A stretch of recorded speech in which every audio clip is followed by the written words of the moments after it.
Good morning, good afternoon, and good evening, and welcome to the Urbanizing Deltas of the World online Masterclass series, Masterclass number 4.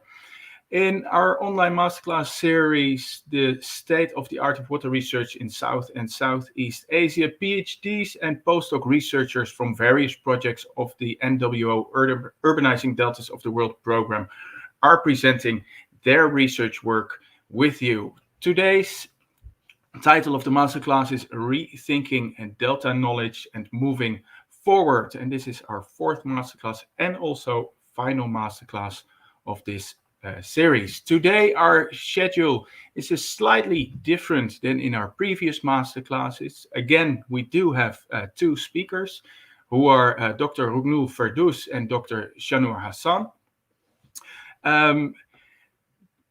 Dr. Ruknul Ferdous will first give his presentation of about 30 minutes, and just like in the previous masterclasses, you are able to put your comments and questions in the comment boxes either on YouTube or Facebook, whatever platform you are joining us. However, because Ferdous also needs to leave a little bit earlier, we plan his question and answer session immediately after his presentation. So the schedule is that first Ruknul gives his presentation of about 30 minutes. Then we will have a Q&A session of a little bit more than 5 minutes.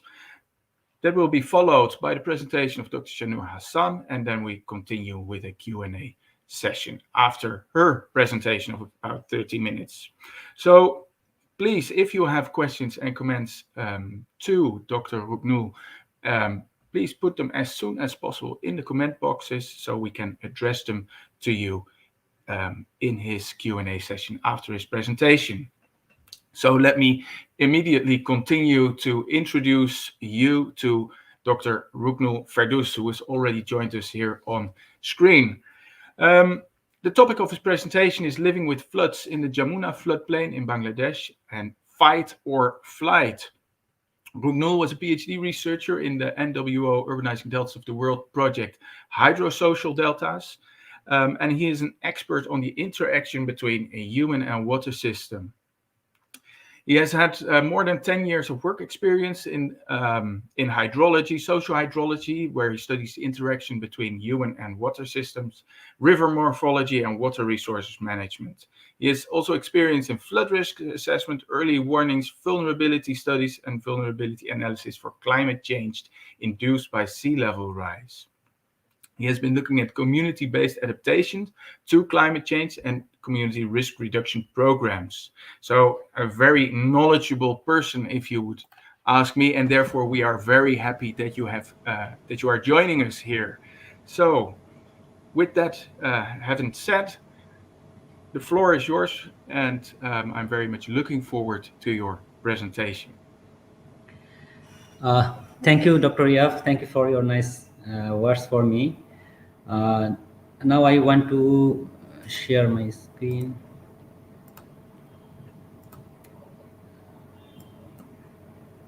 Yeah. So can you see the screen? Hello. Hello, Jaap. Can you see the screen? I'm sorry. Yes, we can see your screen. So okay. Now I can continue. Yes. I want to speak about living with floods in Bangladesh, fight or flight, because we know Bangladesh is one of the largest delta in the world, and here the rivers are very dynamic, and people are living in the floodplains. So my focus of my work is to understand the human flood interactions in Jamuna floodplain in Bangladesh. Bangladesh is a hugely densely populated country. Most of the people are living in the floodplains, about 80%. And for my research, I used a socio-hydrological approach to describe human flood interaction. I building onto general theory introduced by D. Baldessari in 2013. D. Baldessari's general theory was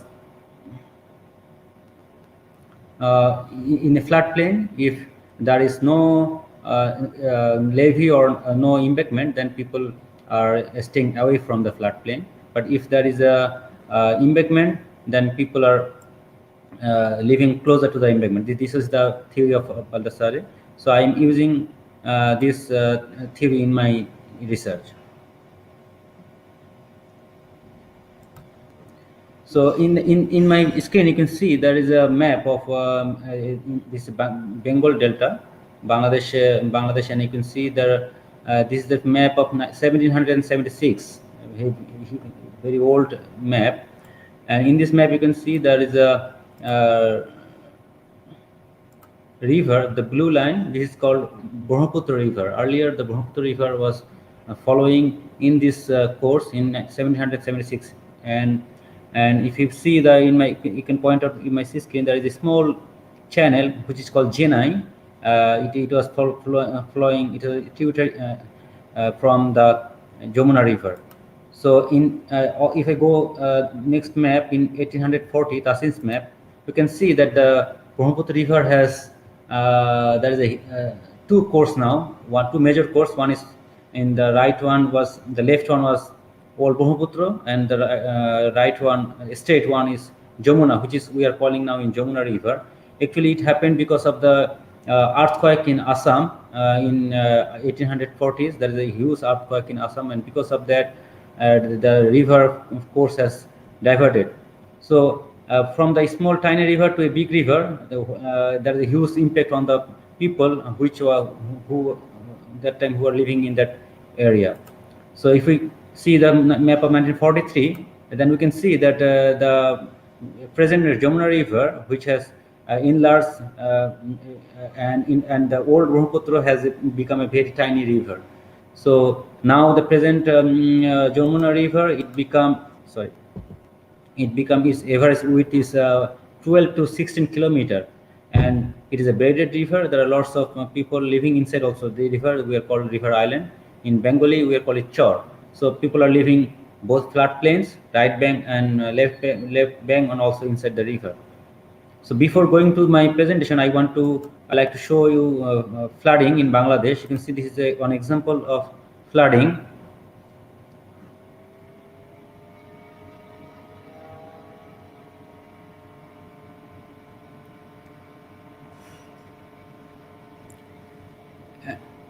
And you can see that people are shifting their house because of flooding. They're shifting their houses from one place to another place. And now I want to show you another video of erosion.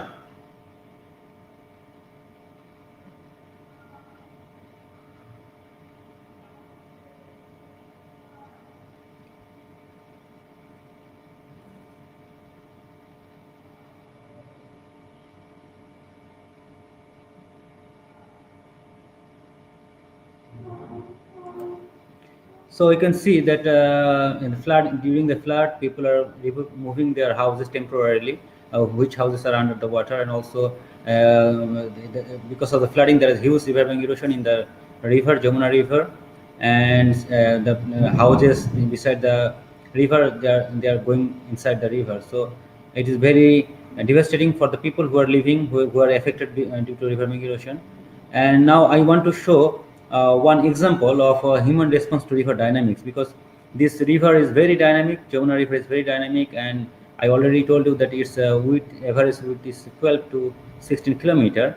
And I am showing a satellite image of 1978. This is only a small portion. You can see the map is only 5 kilometer range width inside the river. And if I describe the of the map, you can see the blue colors. These are the water, and the red colors, which are a settlement or agriculture field. People are living there, or crop field, and the white ones are the river island, sand. People are not living there. This is the sand. So I am going to tell you a story of Mr. Abdul Baki Khan, who was living in Bajitel Kupi in 1978. And you can see that beside his house there was a channel of Jamuna River, and in 1980 his house was eroded. And the video I showed, just like that way, his house was eroded in riverbank erosion in 1980, and he had to move another place which is called Fozlupur. Fozlupur, it is almost 5 kilometers far from his old house.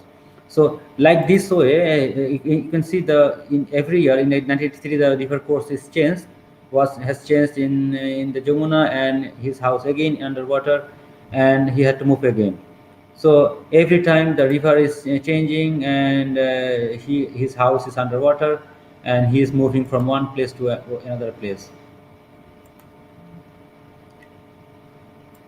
In his entire life, he has moved 11 times, and every time he lost his house, and every time he has to build a new house, and he has agricultural lands, and all agricultural land has eroded in the riverbank erosion.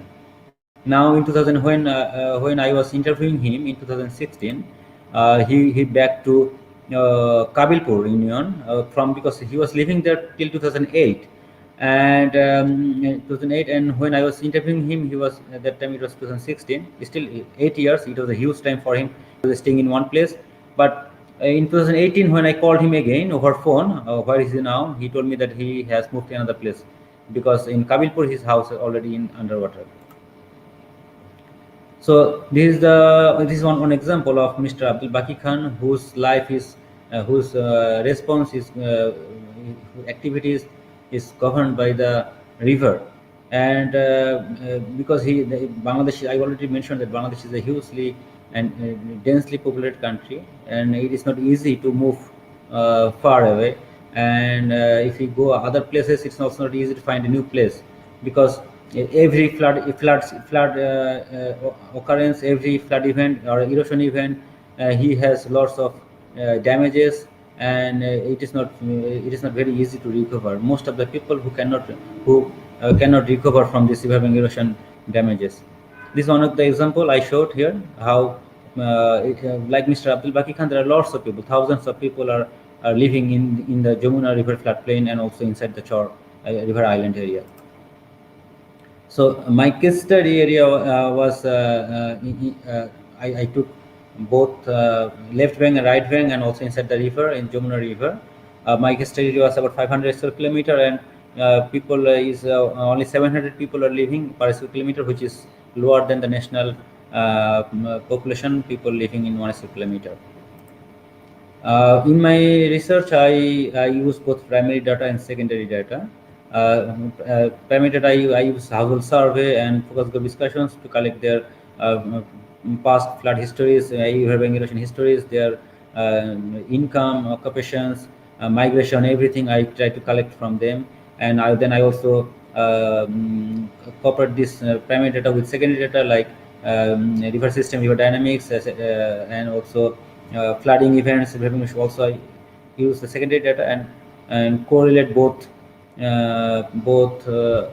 primary and secondary data, and try to find and do my research. In my research, I have proposed a new concept, socio-hydrological space along the Jamuna River. Because when I was doing my fieldwork, I found that because of the difference in the geography of that area, there are existence of different socio-hydrological spaces. If I explain that in the Jamuna River, 1960s, then the government built an embankment in the right bank, but they did not build any embankment on the left bank. Left bank is only on natural levee, and right bank is protected by riverbank erosion. So, and people are also living in the middle of the river in the Chor area. So in my figure, you can see that right bank is which is actually showing in the left. It is protected, and people are living there in the red. And there are three geographic area. So based on this graph, based on this figure, we make a definition of the socio-hydrological space. It is an area with distinct hydrological and social features that give rise to the emergence of distinct socio-hydrological dynamics. It explains the especially distinct dynamics of the human flood system in the Jamuna floodplain in Bangladesh. And after that, and we try to prove that our concept is there is evidence of our concept. So proof is that when we analyze the source of flooding or flood occurrence, we found that in three spaces there are different source of flooding is different, and also flood occurrence in the protected area their flood occurrence is less, um, but different because but in the middle area their flood occurrence is high. Every year they are facing flooding, but interestingly the area which is protected by flood embankment, and we found that there is another river flowing right to the protected area. They are also getting flood from that river. So but also because of this three different geographic so for different species there are average damage in floodings, and also different we also try to see the erosion, and erosion is also different. The erosion is high in the shore area, and the and second is following by second is the levee area. And average the area which is protected by embankment, their average wealth and income is high compared to the other areas. And if you see the migration, and in the chore area they are migrating, but most interesting thing is they're migrating within the chore areas. They are not going to impacted protected area or levee in the natural floodplain area. So when I was asking them why you're not going to other areas, their answer was that first they don't want to go far from their origin. They are just moving around their origin place. They try to stay as close as their origin, and because, and also second option is it is very costly to find another place in the protected area. We also see that the farmer, because in Bangladesh there are different categories of farm, because 80% people are farmer in Bangladesh, and we have different category: large farmer, medium farmer, and small farmer, landless, merchant farmer. So we see that the farmer ratio was also different in different places, and during the course of the time it is also changing, and it depends on the flooding and river bank erosion. And obviously in the protected area we also see that the population density is much higher than the other two areas. And by the course of the time I took the last population census 2011, and I found that the increase rate of population is much higher in protected area than the other two areas. So social activities, economic activities, everything is different in protected areas than the other two areas, and also they are different. So from here we can see that there is evidence of sociological spaces, and because of these differences their hydrological processes is also different, and social processes are also different.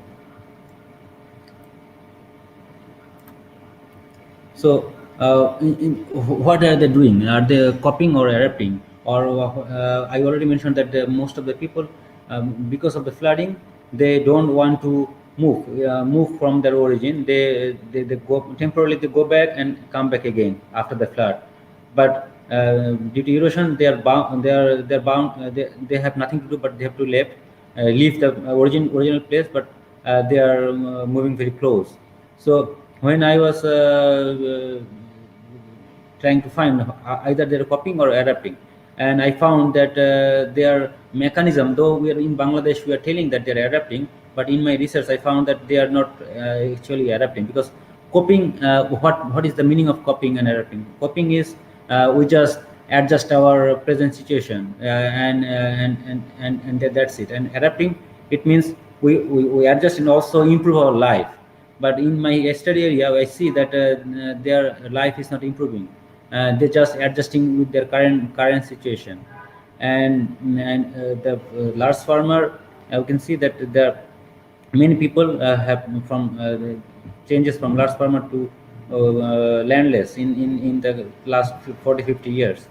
I can see you can see that there is a average land loss per household. Like we also mentioned that socioeconomic class we derive from based on their wealth and income, and we see that the most of the poor people, they have lost most of their agricultural lands or household lands, because many poor people who are now in the poor, once a time they were rich, so by the course of time they become poor.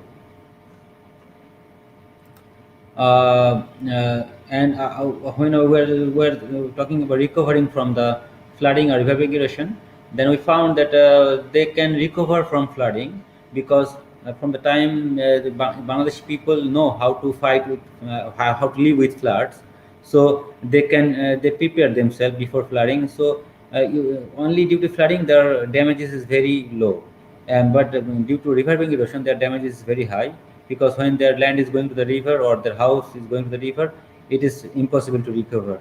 And I found that on more than about 80% people, they could not recover their flood losses.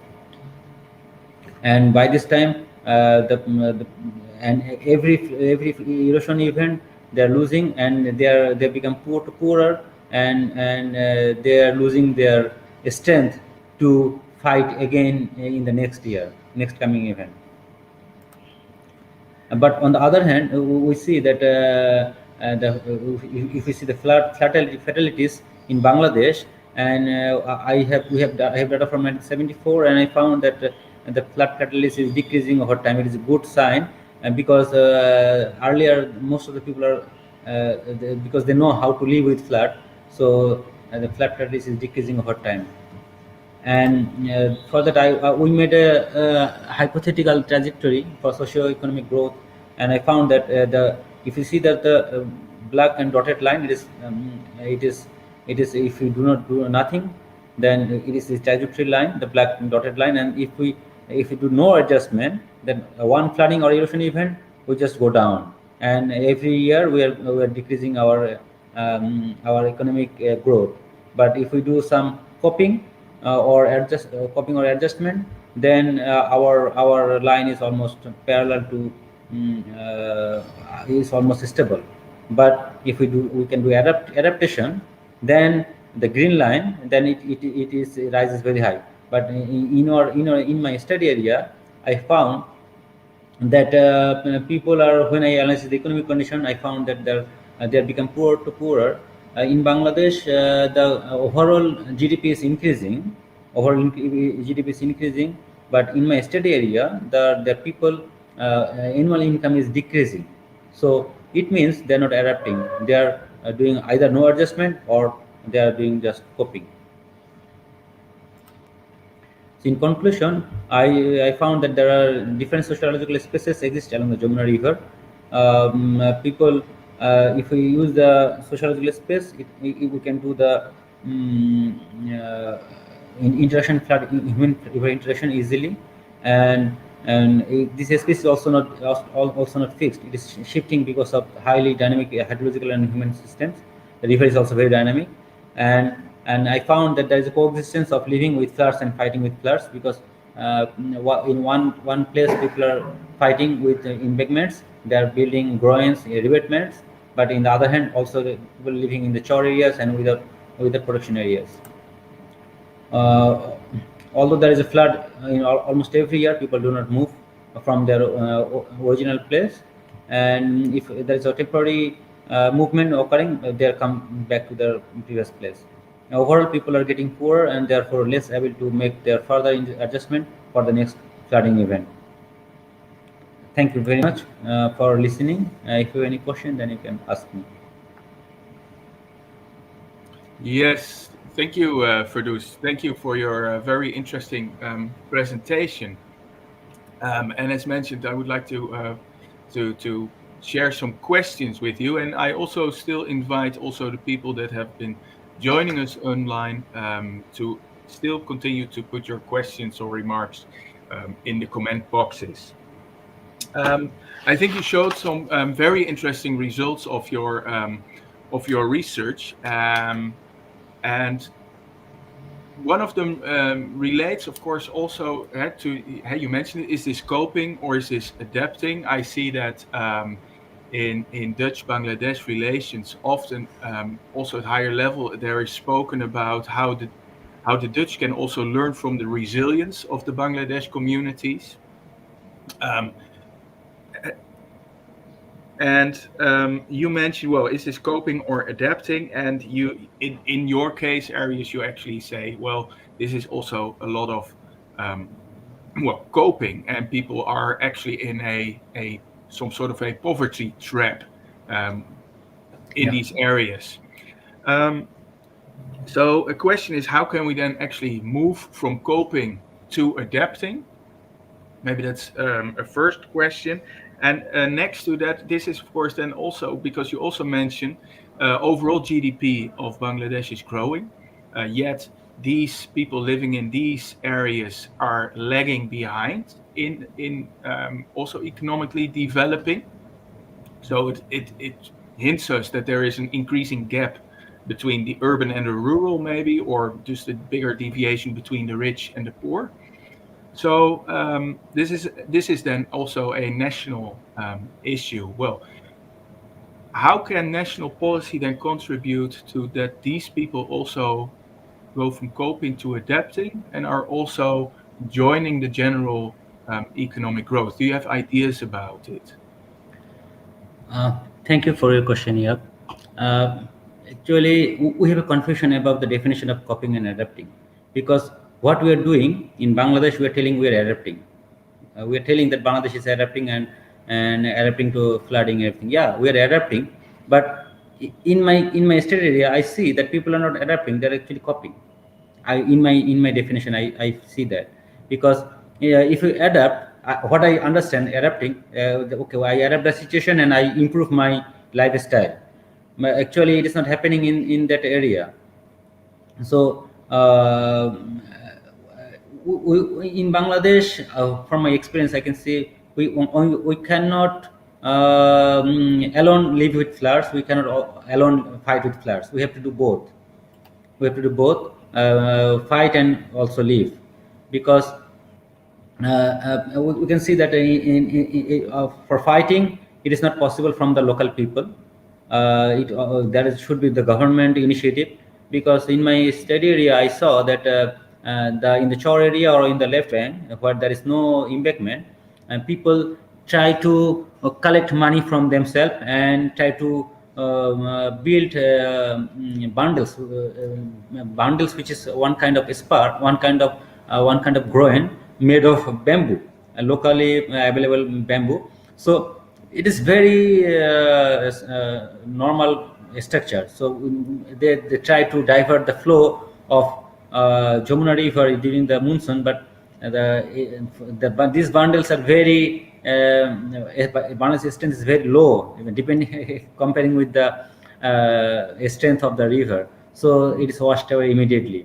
From the to make stable bank to make a stable bank, government should take initiative to make a embankment or river bank protection work.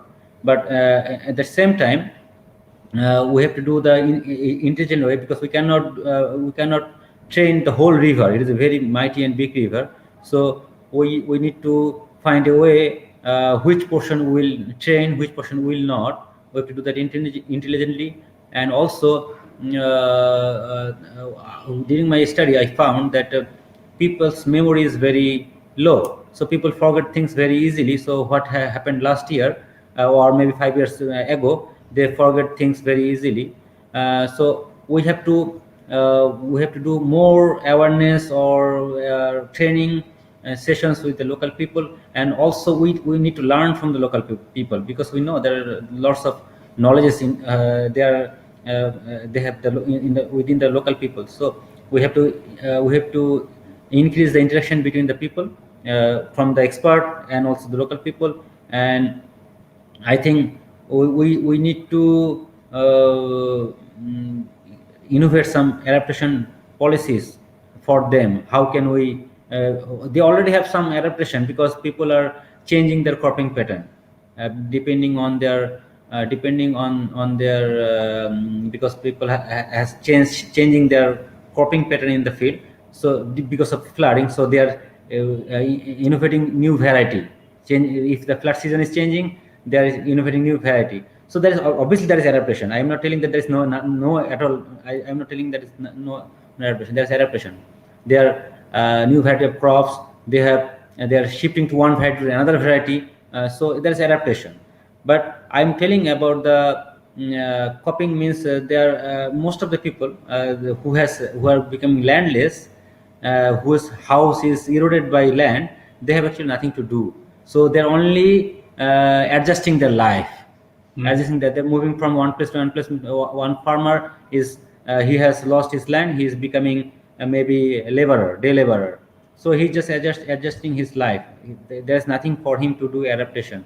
So also land is limited, so we cannot provide him another land. So this is the thing we have to think about, and we have to do more research. How can we overcome this situation? And if you allow me, I can see some question here. Will I answer them here, or? Yes, I think there was an interesting question, and it relates, I think, to also how you are theoretically addressing this issue. You address it as from a socio-hydrological perspective, and so the policy recommendations that are asked for by one of the participants is: would those policy recommendations be either addressed more to the hydrology and the engineering, or should it be addressed more to the socio-economic situation of these people? I think both. I think both. Alone we cannot do anything. Earlier practice was that all the decisions were for flood management was taken by the engineers or policy makers, but I think we have to work together. That's why I mentioned earlier in your previous questions that uh, there are lots of knowledge within the society. So everybody should jointly do the research. And I think when I was doing my work in my field, I learned lots of new things from the local people. So so they know more than us in their for the locality or for the river, because they are living beside the river for a long time, and they are inheriting the knowledge from their previous generation. So I think all local people, sociologists, economists, or engineers, hydrologists, all will to work together as a team. It is called integrated or resource management. So by this way, I think we can overcome this problem. Yeah, thank you. What your research, and especially also the story of Mr. Abdul very well presents, is the issue of climate migration. And so we are expecting, due to sea level rise and changing water patterns, that people will move from one location to another. We see that people also on the local level, often this story is often portrayed at a much larger scale. But we see, of course, also Mr. Abdul being a migrant in his own Yeah. locality, moving from one place to another. But he might also be in competition then with other people moving to one place and to another place where maybe also other people are already Yeah. living. And have you seen how that might also relate in conflict, or are people actually very cooperative in creating new communities together? Yeah, the good thing is they are very much cooperative, because the people who are living in the Chor area and in that region, they know that they know the miseries, so they are very cooperative. When I was doing my field research in that area, I found that people are whose house is gone by the river bank erosion. Normally, for first they choose where to go. Their motivation, their choice was to stay closer, because when one land is eroded by flooding, then which is the land is inside the river, it is the government property. The rule says so. But if within 25 years, the river is very dynamic. So if within 25 years the land raise again from the river, so then the original owner can get back the land. So that's why That's why people always want to stay very closer to their origin and they and when they move to other place, normally if I have if another place who have land, they some we with some small amount of money they allow them to stay there. They build the temporary houses. And if I also found there's many people who has nothing to pay, they are staying free. So Mhm. I saw that there are very cooperation between them. And also during the flood, I also showed a flood video that people are moving their houses. So maybe this is one person's house, but there are 5 or 10 person is helping him. So during the flood season, they are helping one each other free. There are no cost. They are just jumping to help other people. So it is a very good sign in the society that people are helping each other. Yeah. Yeah, so thank you. And so what you actually also now basically mean to say is that Mr. Abdul is actually representing also a community, so that a community Yeah. is moving rather than just one person in. But of course, this is highlighting your story. There is a question maybe that relates to that from one of the participants. That is, after the flood action plan of 1990 to 2000, was there no baseline study regarding all the resettlements which were established partly as a consequence of new embankments made under the flood action plan? Are you aware of such? Your flood action plan. Yeah, Um, and a baseline or study regarding the resettlements. So I think this uh, relates to knowledge about how many people have resettled after. Uh, Actually, I have no idea how many people are resettled, but in Bangladesh, flood action plan, Bangladesh government has taken some. They built some villages, which is called Guchhagram in Bangla. It's called Guchhagram. mhm. So government has raised some already the new chart. There is every year we found some new island.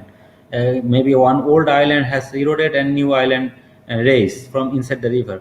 So what government did, which island is almost 2, 3, or 5 years older, government and put the raise the island with some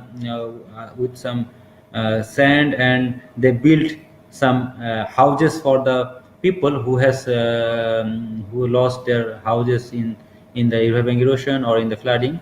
So I saw there are lots of this type of villages in the Chor area or in the floodplain area, created by the government. Also help with the there are lots of local NGOs there. They're also supporting the governments. Also sometimes fund is also coming from the other countries to helping Bangladesh government. I saw that and it is very good initiative by the government within the flood action plan. And then a final question before we move to our second speaker. So, do you think that, and you mentioned that local people and local communities do have a lot of knowledge? They are Yeah. also able to collectively create some resources to, well, either cope or adjust their activities. But do you feel that these local people are enough represented in formal policy making, and that their local knowledge is used to for the ambition actually to go towards adaptation rather than a continuous coping? Uh, I think there are lots of scope to collect knowledge from the local people, but I'm afraid that during the policy making, I'm afraid that not all they're not taking care properly. I think so. So we should include them also in policy making. Well, not policy making. We can use their knowledges in policy making. And actually there are lots of researches is going on in Bangladesh, and there are lots of NGOs also working in flooding and revamping erosion. And but most of the reports, most of the findings are stored in their own pocket. It is not going to the policy level, I think so. So obviously they are going something. Obviously they're going something, but it is, I think, it is the share is very low than the amount of the knowledge. And also there are some political reason. Also they have something political reason. So altogether, I think we should explore more, because there are lots of local NGOs who are working with flooding and river bank erosion in Bangladesh, in the Jamuna floodplain area, also other floodplain, other rivers. But though they are small NGOs, so they are just doing a report and they're helping people, and the report is just within them. So we should also contact with the local NGOs who are working with the flooding evacuation, and we also arrange that there is a government body which is called disaster management, Upajala Disaster Management Committee. Every Upajala is a sub district of a sub district. In that committee there are lots of people from the government, also from the local community, and they are also sometimes they are also helping the NGOs. But I think there should be a proper coordination between them, between the local people, between the researchers, between the also the NGOs. So if there is a proper coordination, then we can make a good policy, I think so, in future. I Okay, think thank you. there is a lack of coordination, I think so. Yeah, so there's a good challenge to continue to work on. I'm going to thank you very much, Ferdous, for your very interesting presentation, and also for your deeper insights in this Q&A part of this masterclass. Thank you very much. I, of course, recommend everybody who is now joining us online to go to your favorite search engine on the internet and look for Ferdous, his PhD thesis and his other academic works, because they are definitely worth it to read and study. So again, thank you very much for your participation. And as mentioned, you need to leave because you have other commitments also to do. So thank you for your time. It was very nice to have you here, and I'm looking forward to seeing you Thank soon you. in the future. Thank you. Thank you very much. And that brings us to the second speaker of this masterclass. And our second speaker is Dr. Shahnoor Hasan. And her topic for today's presentation is Knowing Deltas from Perspectives of Knowledge Transfer in Development Cooperation. Shahnoor was a PhD researcher in the NWO Urbanizing Deltas of the World project, strengthening strategic delta planning processes in Bangladesh, the Netherlands, Vietnam, and beyond. And in her PhD, she explored different ways to conceptualize and think and rethink and to discuss policy transfers, in particularly the Dutch Delta approach, in international cooperation context, so from the Netherlands to Bangladesh and Vietnam. She studied this critically and resulted in a very interesting PhD thesis. I can say, also proudly say, because I was the co-promoter of her work. And in that work, she has studied the policy transfer as a transfer of translation. And in her thesis, she experiments with telling the story of the transfer of the Dutch Delta approach to Bangladesh and Vietnam as a translation rather than a transfer. And this has paved the way for reimagining policy transfers as symmetrical conversations, a conversation in which there are many knowers and they are dialoguing and learning to co-develop policies. With that being said, Shahnoor, then I give the floor to you to start your presentation to it.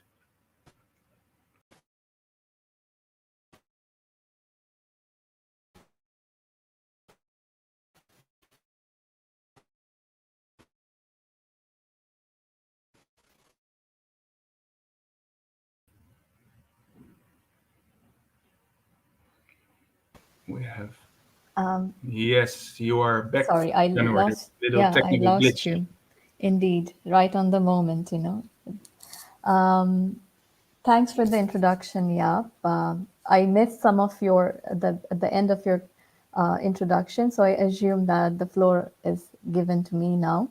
And bear with me for a few moments while I start the presentation and go through these technicalities.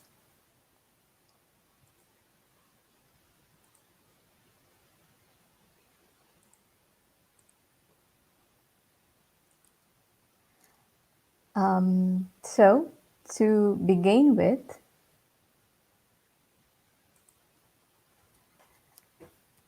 as Yap introduced, that my topic is to um, my doctoral research was on policy transfer with a focus on the transfer of Dutch Delta knowledge.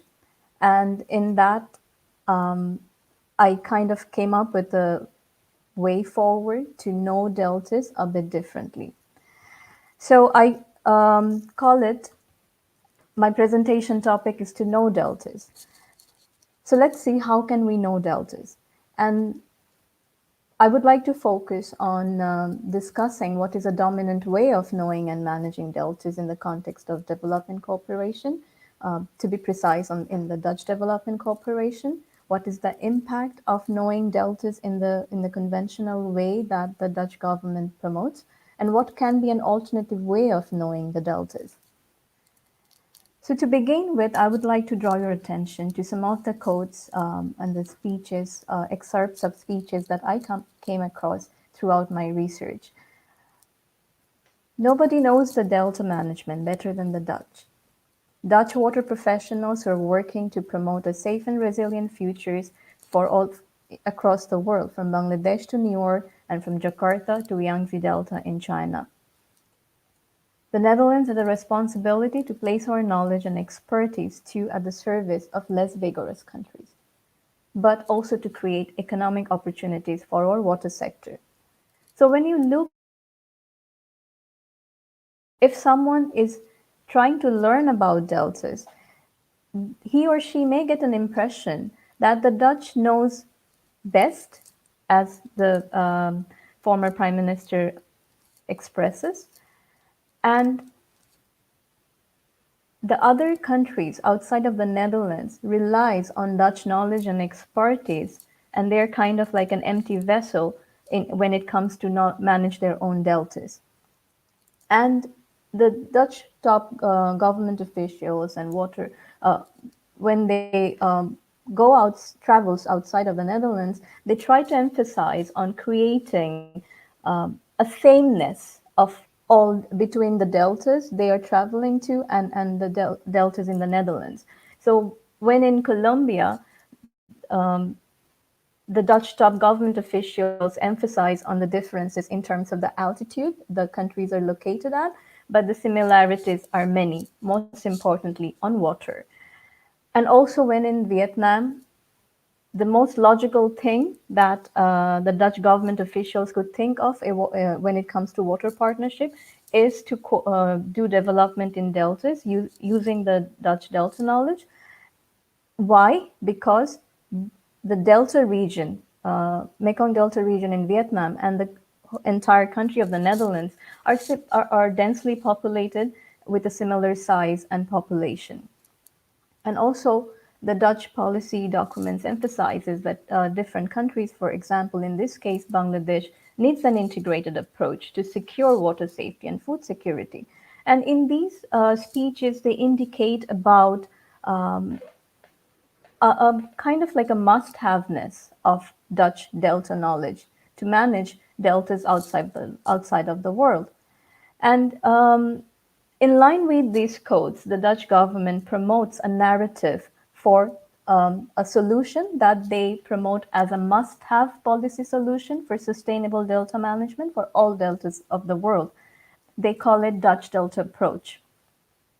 So and why they justify why all the deltas, irrespective of their differences in terms of uh, nature, geography, morphology, and the socioeconomic conditions, why they need a one common solution, because the preconditions for a sustainable and integrated Delta approach are the same as the Dutch government focuses.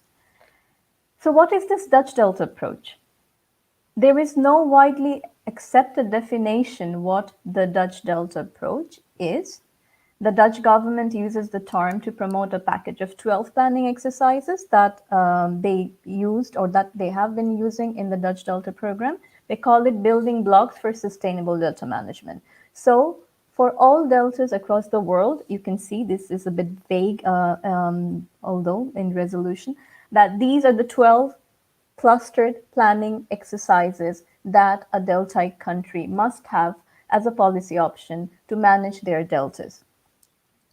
And surprisingly, here I would like to share an anecdote that at the end of during my research, I came across a situation where I couldn't find this illustration of Dutch Delta approach in the Dutch websites anymore, because there have been a growing criticism, and I will share a bit reflection on this a bit later. So now the question comes, why this approach is promoted as a must-have solution for delta management? It has to do with the Dutch aid to trade policy in development cooperation. The Dutch government reviewed their development cooperation policy, and they name it aid to trade policy. It kind of, if you can recall the policy, the excerpts of a policy document that I just showed, that says that the Dutch has a responsibility to develop the deltas outside of the Netherlands in development cooperation, out of solidarity, and also at the same time to create economic opportunities for the Dutch water sector. So these two aspects kind of sum up what the Dutch aid to trade policy is.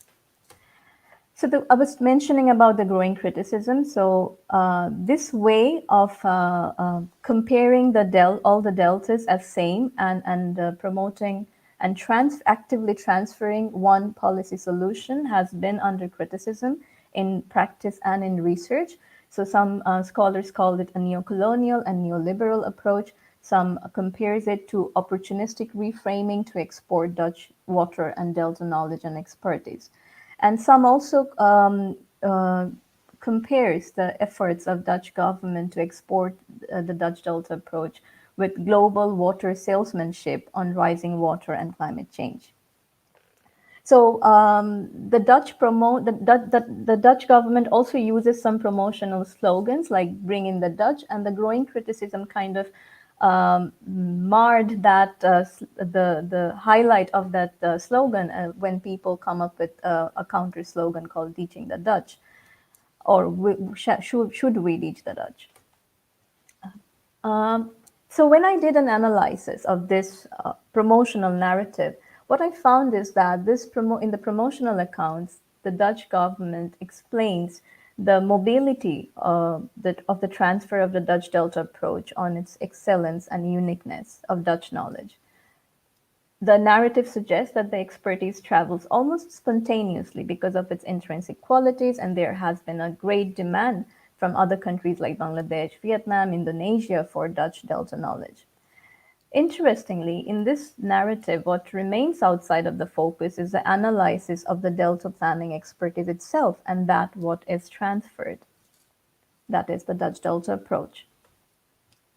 So I decided to follow an actor-centric approach inspired by STS, Science and Technology Studies of Latour's actor network theory.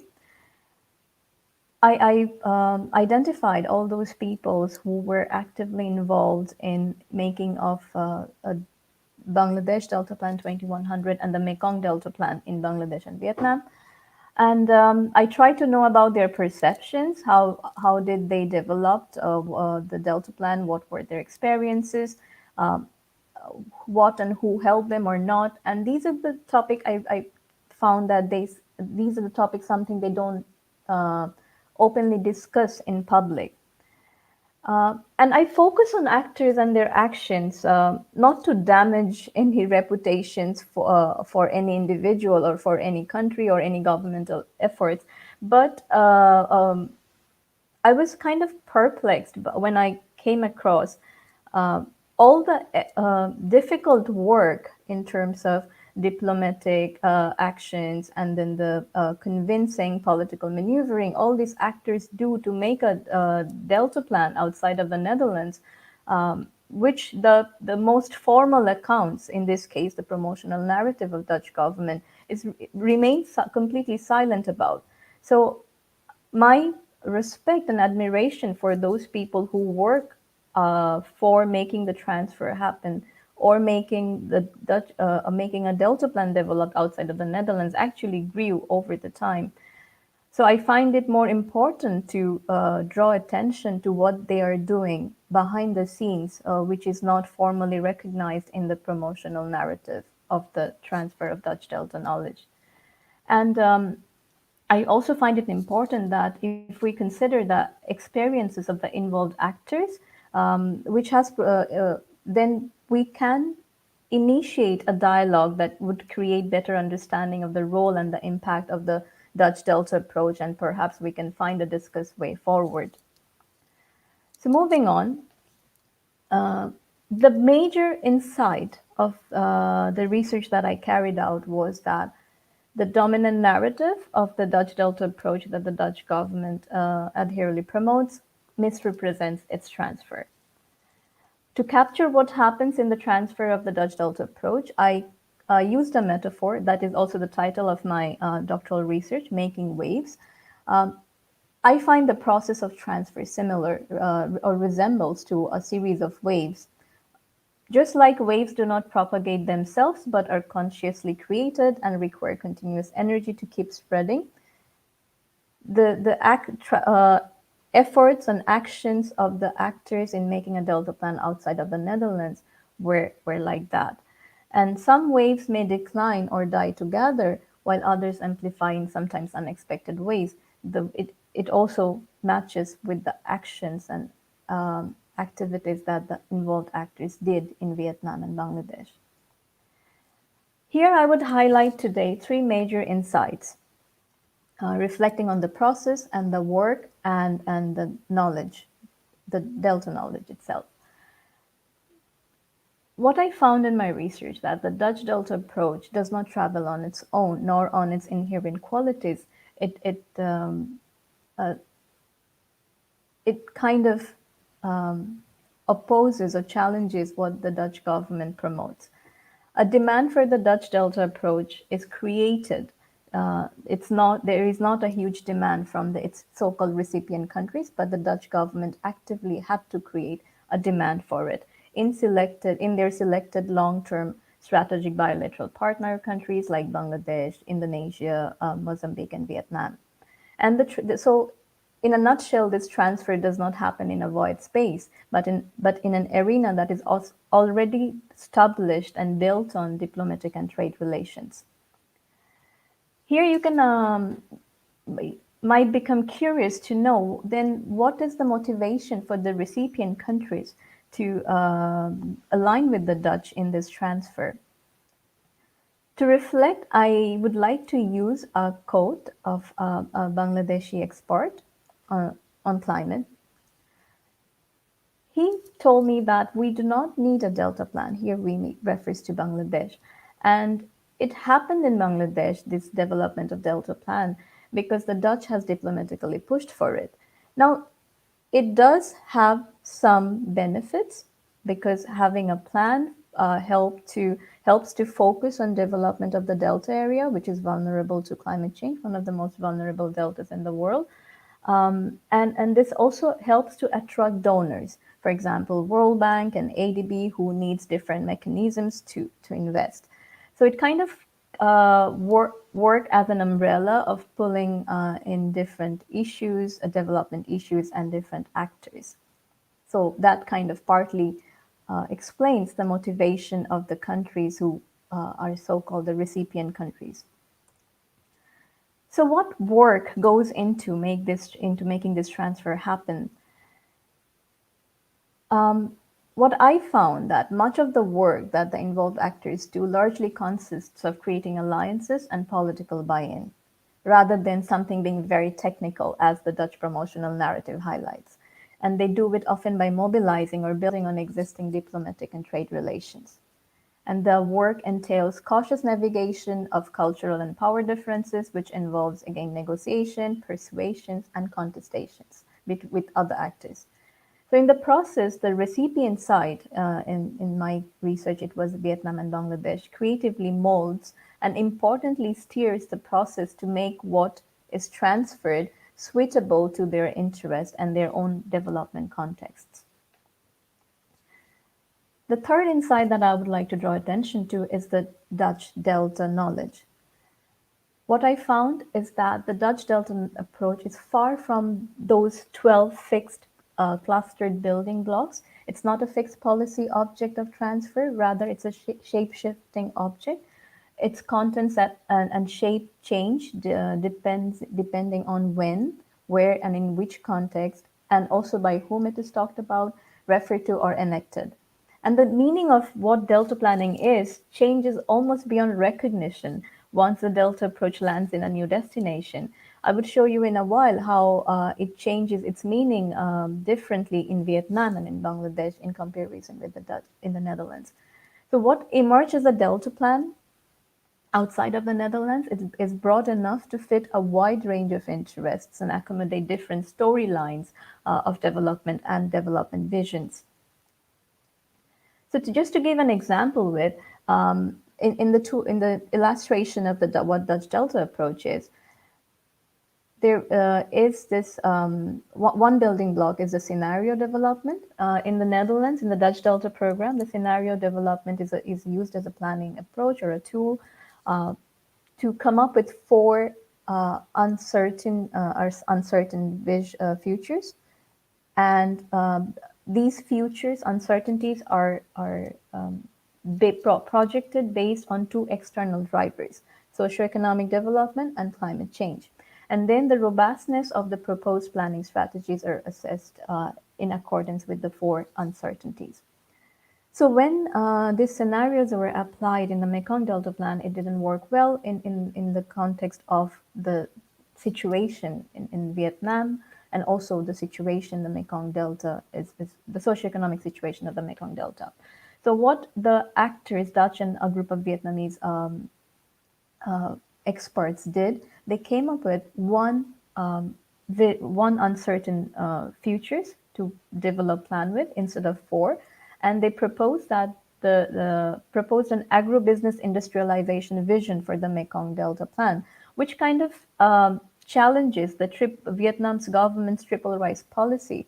In Vietnam, the government promotes and adheres their triple rice policy, which says that the farmers in the Mekong Delta have to grow 3 rice crops a year, and in that way the delta becomes a rice bowl for the entire country. And in the development index, in spite of such high economic contributions, the Mekong Delta region kind of lags behind in the list of development index than the other regions. So in that way, you can say it's a deprived region. What the scenarios in the Mekong Delta Plan does here, it kind of challenges that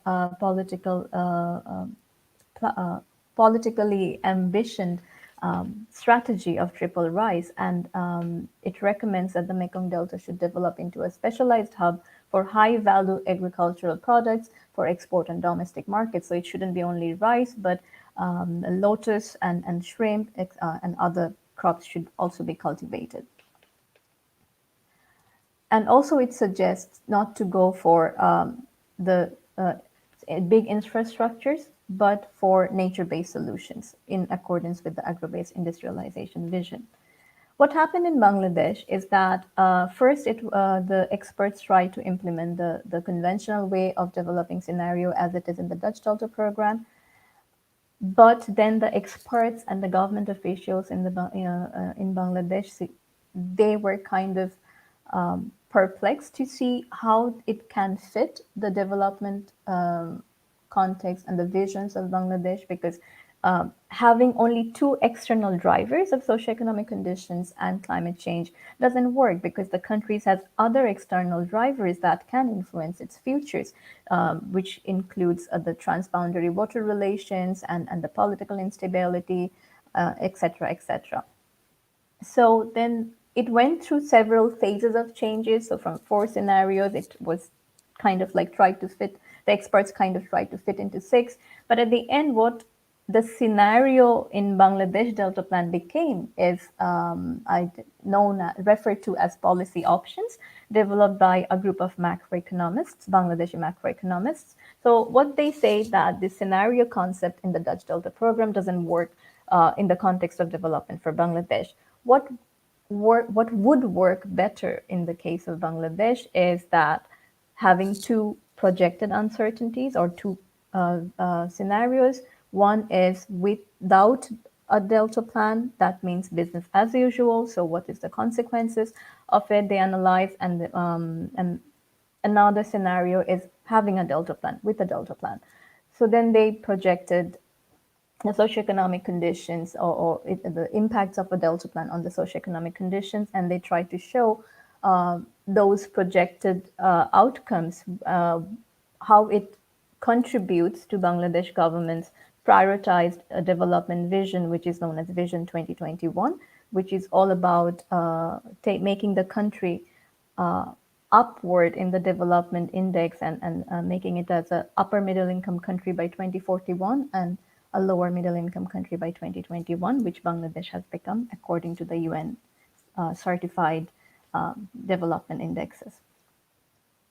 So at the end, when the Dutch government promotes a Delta plan and transfer the Dutch Delta approach for dealing with water and climate, in Vietnam, a Delta plan became a vision of an agribusiness industrialization, which emerged as a provocative and agenda-setting plan that focuses on well-being of the Delta and its people, and it provides a legitimate ground for calling the Vietnamese prioritized development triple rice policy for the Delta into question, which has been before that a difficult political debate to talk about.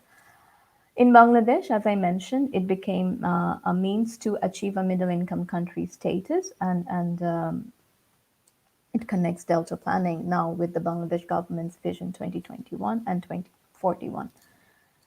So going back to that the Dutch government's promotional narrative misrepresents what actually happens in the transfer.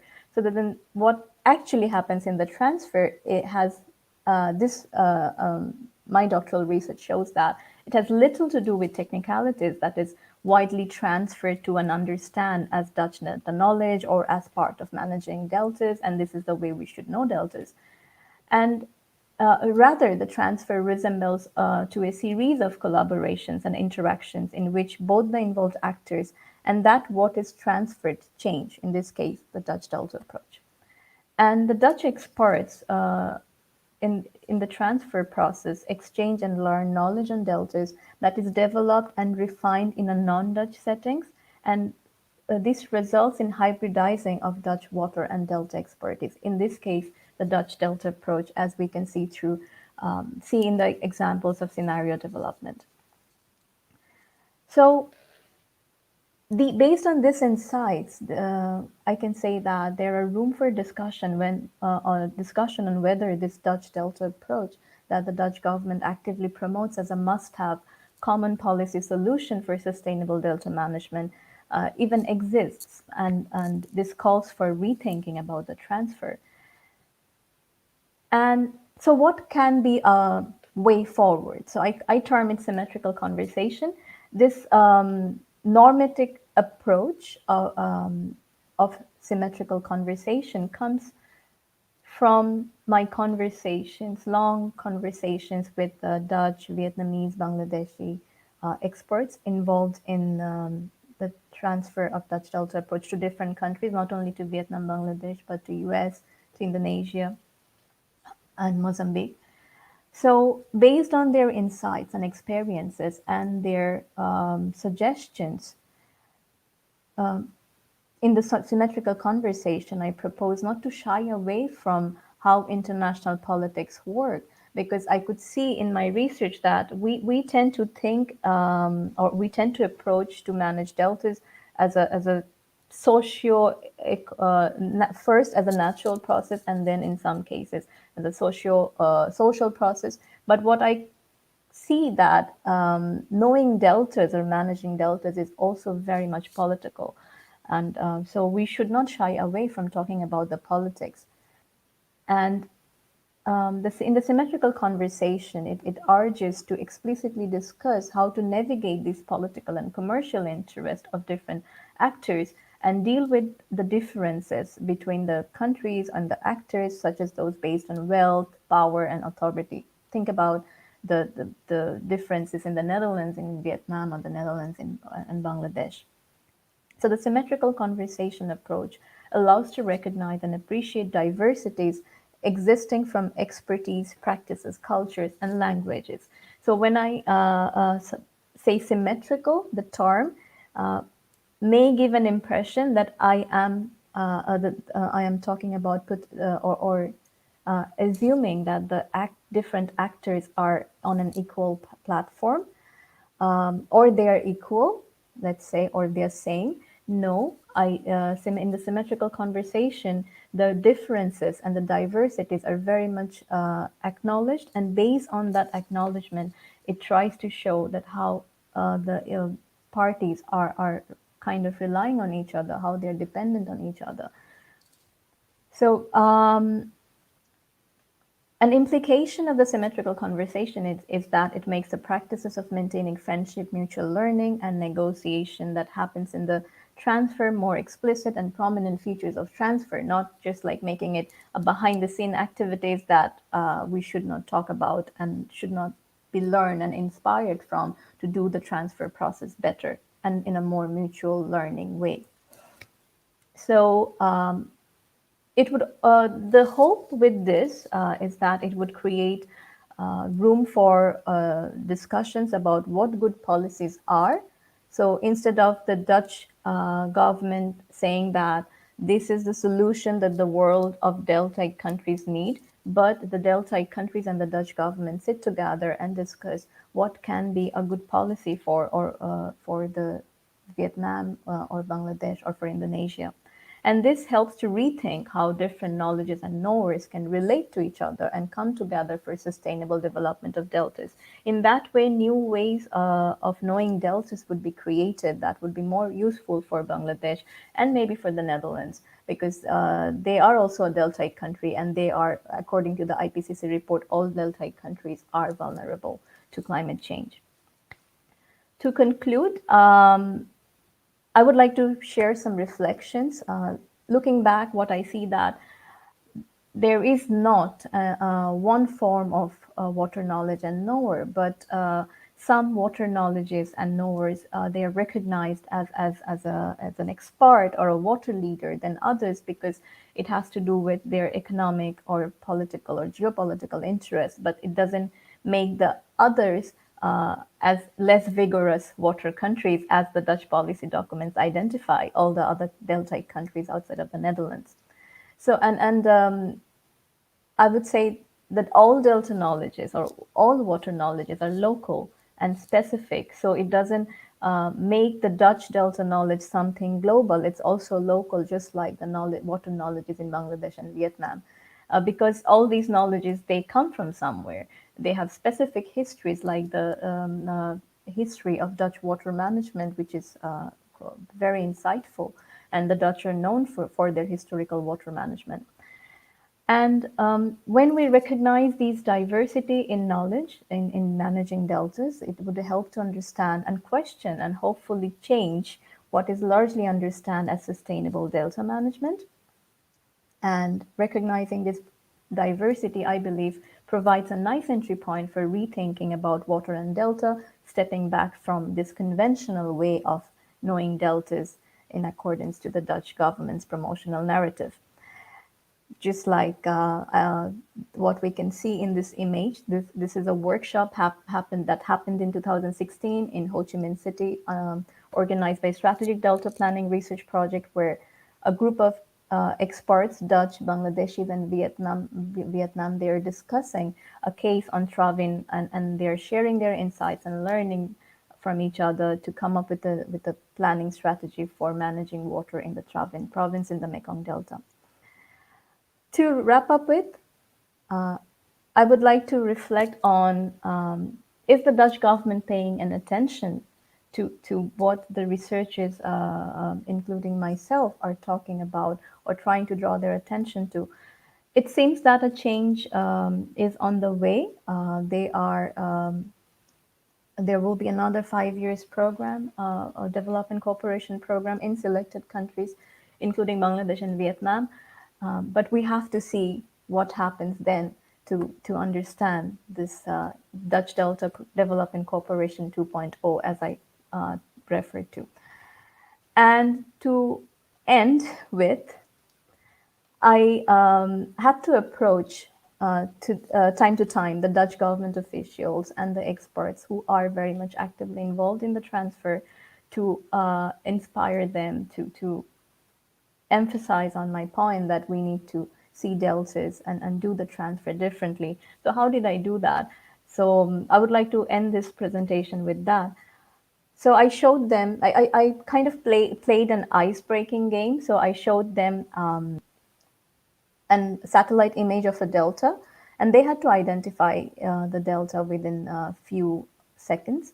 And all these people have been in those my audience they have been involved in all for years, and for some it has been decades that they are working on those specific deltas. What I didn't tell them that I have rotated the orientation of the satellite images of the delta. So most of the time, they couldn't identify the deltas they have been touched with or have been working on. So far, I think I have played this game 3 or 4 times with a room full of Dutch audience, and only one Dutch expert could recognize all 4 of the deltas. This is Bangladesh, there is Vietnam, there is Netherlands, and also Myanmar. So with this game, I wanted to make my point that often we see and start to believe on ideas or on projections that the way they are presented, they are as they are. So I hope you find enough inspirations from my research to see things differently when you look at deltas. Thank you. Thank you, Shahnoor, for your very interesting presentation. And of course, what you mentioned here is, hey, we can know deltas and water from many perspectives, and we have many knowers, and that's also something that we, of course, seen in this masterclass series, where in the first masterclass, Seper and Philip knew a delta from a soil-water kind of perspective, with sinking and shrinking saltier deltas. But Roel and Sanchayan looked at it as a sustainable livelihoods perspective, and last week we had Ume and Huang, who presented it from an adaptive management and innovations perspective. And I think also this morning, earlier, Ferdous presented our Mr. Abdul, who also knows his delta in his perspective, and you add another element to it. There are quite some questions related to should we understand then delta management as something, or the discussion as something technical, or is the core actually indeed political? And what does that then also mean for delta planning and sustainable development? The delta planning part of it is technical, but a larger part is also very political and relational, and these relationships appear in different forms. Some relationships are political, like diplomatic relations. Some are friendship and collegiality between the Dutch and non-Dutch experts. So, these relationships are these corporations of sustainable delta management in development cooperation are built or stand on these different forms of relationships, not only on technical exchange of knowledge.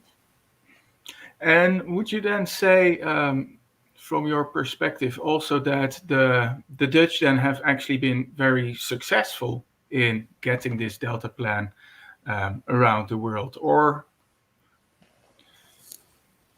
Here, it also matters who is asking the question and what that person means as a success.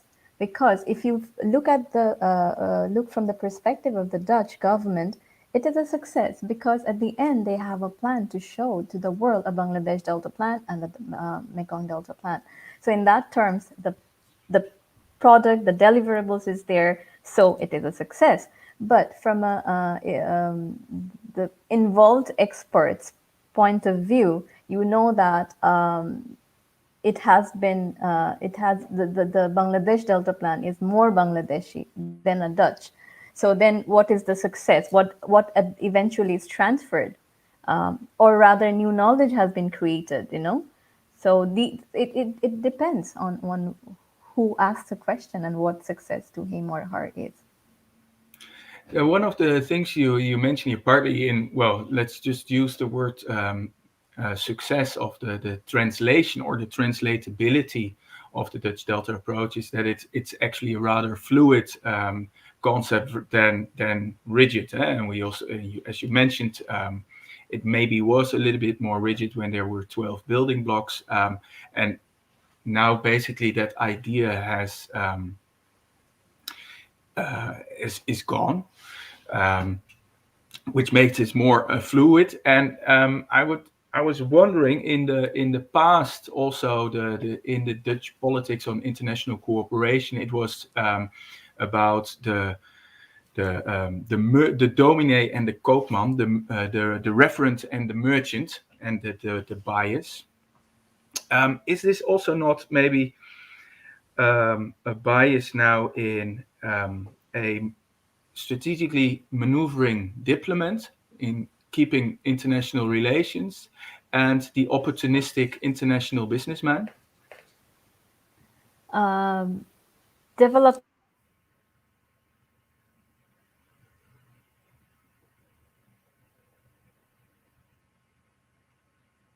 I unfortunately have a glitch.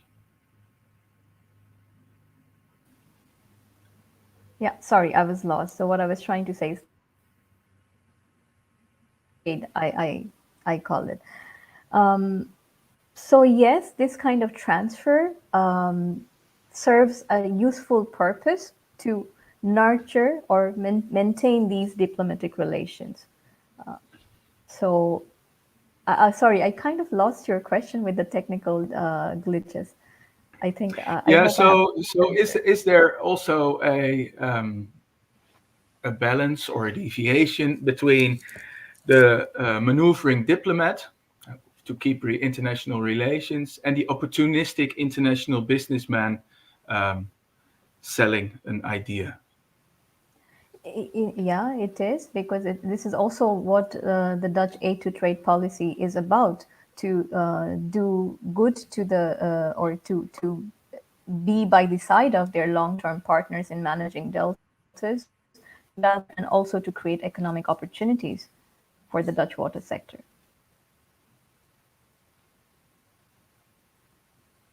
Okay, thank you. And also thank you for that last picture. I think it was very insightful indeed. On often we know things on how they are presented to us, and sometimes we need to stand upside down to get a view from a different perspective, to understand it also from a different perspective, which increases our knowledge base. So thank you for that, Shahnoor. Keep on the good work that you are doing, also currently for Utrecht University and the Deltas network that they are supporting. It is now 10:55 here in the Netherlands. That also means that we need to start closing this session. But before closing this session, I would like to highlight one thing, and maybe I can ask one of the supporters in the back to share my screen. Because 2 weeks ago we had a little technical glitch when Badrul Hassan was presenting his work. And we couldn't continue with his presentation 2 weeks ago, but last week we have recorded his presentation. And so in YouTube, you can go to the IHE YouTube channel and go towards the videos and look for Masterclass 2, part 2, which is now available. And take a watch on Badrul Hassan's his presentation on community management plus model for the governance of shared drinking water systems in coastal Bangladesh. It's been very interesting. Let me then also now take the opportunity to thank all the people who have enabled this. And first of you, that is of course everybody who's now with us online, joining these masterclasses, having shared their comments. We couldn't do this without you, so thank you very much. But then there are also some people in the back that needs to be thanked. Those are Laura Kwak and Rachel Dwarka, who have supported us in the back, and Leon Hermans as well for also collecting your comments and questions and putting it forward to myself. I would like to thank all the speakers in the past masterclasses. Masterclass 1, we had Philip Minderhout and Seper Eslami. Then in Masterclass 2, we had Badrul Hassan and Sanjay Nat. In Masterclass 3, we had Ume Kulsum and For Huang, and today Ruknul Ferdous and Shahnoor Hasan. Thank you very much for your insights, for your knowledge, and with those words I am going to finally thank NWO, the Urbanizing Deltas of the World program, first of all, of course, to supporting all these interesting research programs that have enabled these PhD and postdoc researchers in their knowledge development, but of course also in supporting this masterclass series to be developed. Thank you very much, and I'm going to say goodbye.